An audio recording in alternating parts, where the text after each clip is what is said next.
सर्वेषां सुखदं तीर्थं भारती तीर्थमाश्रये विद्या विनय संपन्नं वीतरागं विवेकिनं वन्दे वेदान्त तत्त्वज्ञं विदुषेखर भारतीं यस्य प्रसादादहमेव विष्णुः मय्येव सर्वं परिकल्पितं च इत्थं विजानामि सदात्मरूपं तस्यांघ्रियुग्मं प्रणतोऽस्मि नित्यं। సభాకల్పతరుణంలో చాలా అద్భుతమైనటువంటి కార్యక్రమం, అవసరమైనటువంటి కార్యక్రమం.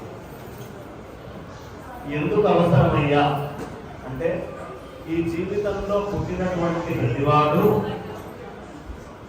వాడి యొక్క లౌకిక విషయాలని నేను సంస్కరించుకోవాలి అని అనుకోకుండా ఎవడు ఉంటాడు. నేను ఇలా ఆర్థికంగా పెరగాలి, నేను ఇంకొక గృహాన్ని ఇంకొక అద్భుతంగా కట్టుకోవాలి, నాకు ఒక భార్య రావాలి, నాకు సంతానం కలగాలి, చక్కగా వంశాభివృద్ధి జరగాలి అంటే పుట్టిన క్షణము నుంచి సంస్కరించుకోవడము అనేటటువంటిది ఖచ్చితంగా దేనితోటి సంబంధం లేకుండానే ప్రతి ప్రాణి ఒక చిన్న చేప దాని ఆహారం గురించి పరితపిస్తూ ఉంటుంది. ఇప్పుడు నాకు దొరకాలి, మళ్ళీ ఈ ఉపాధిని సంస్కరించుకొని బలంగా తయారవ్వాలి. అలా ప్రతి ప్రాణి ఆహార నిద్ర భయ మైథునాల గురించి పరితపిస్తూనే ఉంటుంది. ఇందులో మనం ఎంతసేపు ఉన్నా ఈ జీవితము ఈ జన్మ ఇక్కడ సంస్కరించుకోవడం అని ఆలోచిస్తూ ఉంటాం. కానీ జీవిని సంస్కరించుకోవాలి, జీవితాన్ని సంస్కరించుకోవడం ఒకటి, అది లౌకికంగా చేయొచ్చు. జీవిని సంస్కరించుకోవాలి. జీవిని సంస్కరించుకోగలిగేటువంటి శక్తి ఈ ప్రపంచంలో దేనికి ఉంది అంటే ఒక్క వేద విజ్ఞానానికి మాత్రమే ఉంది జీవిని సంస్కరించేటటువంటి లక్ష్యం.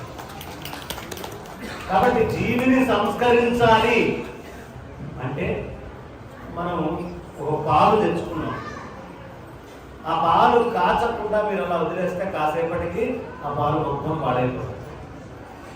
అదేవిధంగా దాన్ని ఒక్క చిన్న సంస్కారం కాచడం అనేది చేస్తే దాని విలువ పెరుగుతుంది, దాని యొక్క మన్నిక కాలము పెరుగుతుంది. దాంట్లో ఇంకో చిన్న మార్పు చేస్తాం, కొద్దిసేపు అయిన తర్వాత అంత పెరుగు వేస్తే దాని యొక్క జీవిత కాలము దాని విలువ రెండూ పెరుగుతాయి. కాసేపు అయిన తర్వాత దాన్ని శుభ్రంగా చెరుపుతాం, అంత వెన్న బయటికి తీస్తాం. ఆ వెన్న యొక్క విలువ దాని యొక్క మన్నిక కాలము ఇంకా పెరుగుతుంది. అదేవిధంగా ఆ వెన్నని కాచి ఘృతము తీస్తాం.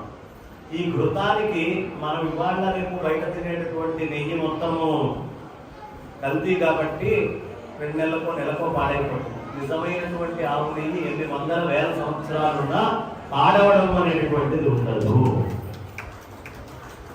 ఈ ప్రపంచంలో పాడవనటువంటి వస్తువులు ఏవండి అంటే ఘృతం, గోవిందుడు, గీత, గాయత్రి. గోవింద అంటే ఇంద్రియాలు కూడా వస్తాయండి. ఈ ఉపాధి ఉన్నంతదాకా ఇంద్రియాలు పనిచేస్తున్నాయి. కాబట్టి అదే విధంగా సువర్ణం, బంగారం కూడా ఎప్పుడు పాడవు. 3 పాడవని వస్తువులు ఉండాలంటారు కాబట్టి బంగారం ఎప్పటికీ పాడవదు. గాయత్రి మంత్రం అనేటటువంటిది మహత్తరమైనది, పాడవదు. లోపల ఉండేటువంటి జీవుడు కూడా పాడవకుండా ఉండేటటువంటి జాత్మతత్వము అని తెలియాలి. కాబట్టి 3 పవిత్రమైనటువంటి వస్తువులను దగ్గర చేస్తే యజ్ఞం. కాబట్టి ఇవాళ చక్కగా ఉపనయనం చేసి ఆ వటువు యొక్క చెవులో అద్భుతంగా గాయత్రి మంత్రోపదేశం అనేటటువంటిది చేస్తాం. అందుకోసం గాయత్రి. మరి ఈ ఉపనయనం దేనికి చేస్తున్నారయ్యా అంటే నిన్నటి దాకా ఇంకొక 5 నిమిషాలు మహా అంటే ముగిస్తాము. నిన్నటి దాకా మనం అందరము కూడా ఇక్కడ నుంచి పక్క రాష్ట్రానికి వెళ్తే మీకు ఓటేయడానికి పనికిరాదు, మీ నియోజకవర్గం దాటితే ఓటేయడానికి పనికిరాదు. కాబట్టి మీరు జీవితంలో చేసే ప్రతి కార్యక్రమానికి ఒక పరిమితి అనేటటువంటిది ఉంటుంది. అలాగే ఈ జీవుడికి కూడా పరిమితి అనేటటువంటిది వచ్చింది జన్మలో. ఆ పరిమితంగా ఉన్నటువంటి వాడిని అపరిమితమైనటువంటి వాడిగా ఎలా చేయాలి అని మన ఋషి బాగా ఆలోచించి ఈ ఉపనయనం అనేటటువంటి సంస్కారాన్ని ఇచ్చాడు. ఉపనయనం అనే సంస్కారం ఎలాంటిదయ్యా అంటే ఉపనయనం పాస్పోర్ట్ అయితే గాయత్రి మంత్రము నిత్యము చేయడం వీసా లాంటి. ఎక్కడికి వీసా? ఓం భూలోకంలో నువ్వు ఏం చేయాలన్నా కర్మలన్నిటికీ వీసా. ఓం భువః, అక్కడి నుంచి కొంచెం మీరు చక్కటి అద్భుతమైనటువంటి ఆ వాయుమండలము ఇత్యాదులన్నింటిలోకి వెళ్ళటం. ఓం శుభః, అక్కడి నుంచి తేజోమండలం అప్పులు జలాలన్నింటినీ కూడా భువః అని చెప్పుకోవచ్చు. ఎక్కడ ఎక్కడ గాలిలో తేమ ఉంటుందో అదంతా భువన. ఓం శుభః, అక్కడి నుంచి తేజస్సు ఎక్కడెక్కడ ఉంటుందో అవన్నీ శుభలోకాలు. ఆ పైన దాటిన తర్వాత మహర్లోకాలు, అంటే మనం బతికేటటువంటి వాయువులు కాకుండా బతకడానికి కూడా ఇంకా గొప్పమైనటువంటివి హైడ్రోజన్, హీలియం లాంటివి వస్తువుల్ని కూడా పోషించేటటువంటిది మనకి మహర్లోకాలు. అక్కడ నుంచి పైకి వెళ్తే జీవుడికి ఇవేమీ లేకపోయినా వాడు ఉంటాడు. శరీరం పోయినా జీవి ఉంటుంది, వాయువు లేకపోయినా జీవి ఉంటుంది. ఆ జీవి ఉండేటటువంటి ప్రదేశం జలంలో. ఆ పైన ఉండేటటువంటిది తపోలోకము. ఆ తపోలోకం పైన ఉండే సత్యలోకము. సత్యలోకము దాకా కూడా ఈ ఒక్క ఉపనయనంతో మనిషి మొత్తము బ్రహ్మాండంలో ఉండేటటువంటి ఊర్ధ్వలోకాలన్నిటికీ ఎక్కడికంటే అక్కడికి వెళ్ళి చూడగలిగేటటువంటి వీసా ఇవాళ సంపాదించుకుంటున్నాడు తపస్సు నుంచి సత్యం. కాబట్టి మనం అందరము కూడా ఉపనయనం అయిన తర్వాత ఏదో ఉపనయనం చేశారు, ఇప్పటికే ఉపనయనం ఆలస్యమైనట్టుగా గోచరిస్తున్నాం. అయిన ఆలస్యం అయింది, కానీ ఇక మీదటైనా శ్రద్ధగా నిత్యము గాయత్రి ఆచరిస్తూ ఉండండి. ఏనాడు జీవితంలో గాయత్రి చేయడానికి నాకు సమయం లేదు అనే పదం వాడకండి. గడ్డం తీసుకోవడానికి సమయం ఉన్న ప్రతివాడికి గాయత్రికి సమయం ఉండి తీరాల్సిందే. స్నానం చేయడానికి సమయం ఉన్నవాడికి, వస్త్రాలు వేసుకోవడానికి సమయం ఉన్నవాడికి ఖచ్చితంగా గాయత్రి చేసి తీరవలసిందే. సంధ్యావందనము. సంధ్యావందనం చేయకపోతే ఈ జీవి పరిస్థితి ఏమవుతుంది అంటే, సంధి అనే శబ్దం వాడతాం. మన శరీరంలో కూడా సంధి అనేది ఉంది. ఇప్పుడు ఇక్కడే చక్కగా కుర్చీలో పెద్దలు కొంతమంది కూర్చొని ఉన్నారు. వాళ్ళు ఎందుకు కుర్చీలో కూర్చున్నారయ్యా అని డాక్టర్ని అడిగితే, ఈ సంధిలో ఉన్న మజ్జ కొంచెం అరిగిపోయిందండి అంట. సత్యమేనా అండి? ఎవరికైనా మనిషి అయి పుట్టిన ప్రతి వాళ్ళకి ఈ మజ్జ అరిగి తీరుతుంది. కింద కూర్చున్నవాడు మళ్ళీ పైన కూర్చోవాల్సింది ఏదో రోజు కుర్చీలో. కాబట్టి ఈ మజ్జ అనేటటువంటి సంధి అరిగితే ఏమైంది? నిన్న దాకా పనిచేస్తున్నటువంటిది పోయి కీళ్ల వాతం లాగా వచ్చింది. సంధిలో గాయత్రి మంత్రం చేయనటువంటి జీవి పరిస్థితి కూడా ఆ కీళ్లవాతం వచ్చినప్పుడు ఎలా కష్టమైనటువంటి పరిస్థితి అవుతుందో, వేగంగా తన యొక్క కృత్యాలని చేయలేరో, అలా జీవి తాను సాధించాల్సినటువంటి పరమార్థాన్ని సాధించలేకుండా పుట్టుపడడం అనేది జరుగుతుంది. కాబట్టి ఈ జీవిని ఉద్ధరించుకోవాలంటే ఈ సంస్కారం అవసరం. కాబట్టి ఇలా చెప్పమంటే మేము గంటల తరబడి చెప్తాం, నాకు నిత్యం ఉండే అభ్యాసమే కాబట్టి. కానీ కాలం అనేటటువంటిది చాలా గొప్పది. సంధ్యావందనానికే కాలం ఉంది, మిగతా అన్నిటికీ కాలం ఉంది. కాబట్టి కాలాన్ని ఎవరైనా అనుసరించాల్సిందే. కాబట్టి కాలం ఒక శాసనంలాగా పనిచేస్తుంది, ఎంతటి దాన్నైనా కబళిస్తుంది. కాబట్టి ఉపన్యాసాలని కూడా అదే కబళిస్తుంది కాలం. ఇదంతా కూడా రామచంద్ర అనాల్సినటువంటి సమయం. ఈ సమయంలో నేను గాయత్రి మంత్రం గురించి చెప్పడం అంత గొప్పగా ఉండదు. రామచంద్ర అని ఎప్పుడు అంటాం?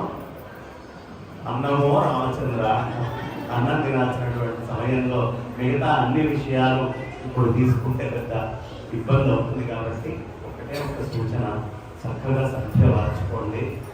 ఈ చక్కటి అవకాశాన్ని ఇచ్చినటువంటి సంస్కృత భారతి, అలాగే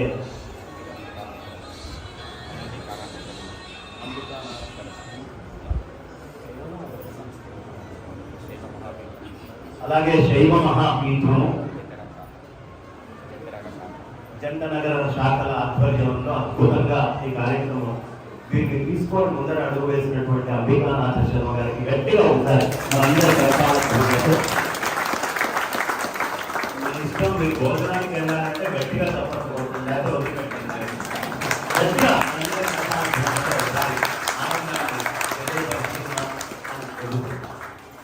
మంచిగా మార్చండి. మీ చేతిలో ఉన్నటువంటి ఆ మోదుగ పుల్ల దేనికి ఉందయ్యా విద్య అంటే ఈ భూమి మీద మొట్టమొదట బ్రహ్మ విద్యని విన్నటువంటిది దేవతలు మాట్లాడుకుంటే ఆ మూడుగా వృక్షమే. అందుకని బ్రహ్మ విద్యకి సాక్షీభూతమైనటువంటిది సత్యలోకానికి తీసుకెళ్ళడానికి పాస్పోర్ట్ ఎక్కడ ఉందండి అంటే ఇవాళ ఇక్కడ స్టాంపింగ్ వేయడానికి పాస్పోర్ట్ తీశారు, దాని మీద స్టాంపింగ్ వేసుకున్నారు. చక్కగా సంధ్య వార్చండి, ఆ పరమాత్మ తత్వాన్ని తెలుసుకోండి. ఇవాళ తీసుకున్నటువంటి మీరు సంధ్య మార్చడం వల్ల, గాయత్రి చేయడం వల్ల ఉన్నతమైనటువంటి స్థితికి వెళ్తారు. దీంట్లో ఏ విధమైన అనుమానం అక్కర్లేదు. మీరు ఇంకొక 10 మందికి నేను ఎలా అయినా ఉపనయనం చేయించాలని నా జీవిత లక్ష్యం అని పెట్టుకొని ఇంకొక 10 మందికి ఈ సంస్కారాన్ని ఇచ్చేటటువంటి స్థితికి మీరందరూ వెళ్ళాలి అని నేను మనసా కోరుకుంటూ ఈ అవకాశాన్ని ఆస్వాదించినటువంటి సంస్కృత భారతి అంబికానాథ శర్మ గారికి, సహకరించినటువంటి మిత్రులకి అందరికీ, పెద్దలందరికీ కూడా నమస్కరిస్తూ, ఉండేటువంటి పంచాయతీ దేవతలకి నమస్కరిస్తూ నా వాణికి విరామాన్ని ఇస్తున్నాను. స్వస్తి. బంగాళేశ్వర గారికి శేషవస్త పంపిస్తున్నాము. వారికి ధన్యులం.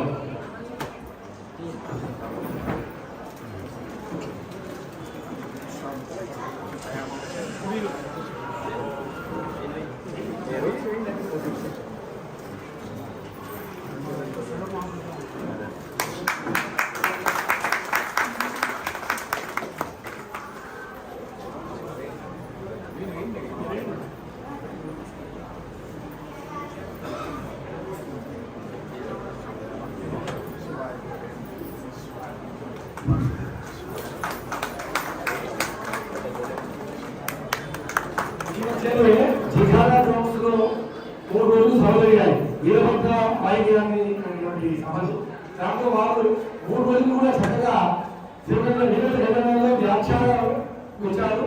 వారి వ్యాఖ్యానం చాలా అద్భుతమైంది. మళ్ళీ వారి కలపం చాలా ఉదాహరణ. ఇంకా ముందు వారి యొక్క అంటే సభ్యుల సహాయాలు కలగాలని కోరుతూ వారికి సభ్యులు అవుతారు.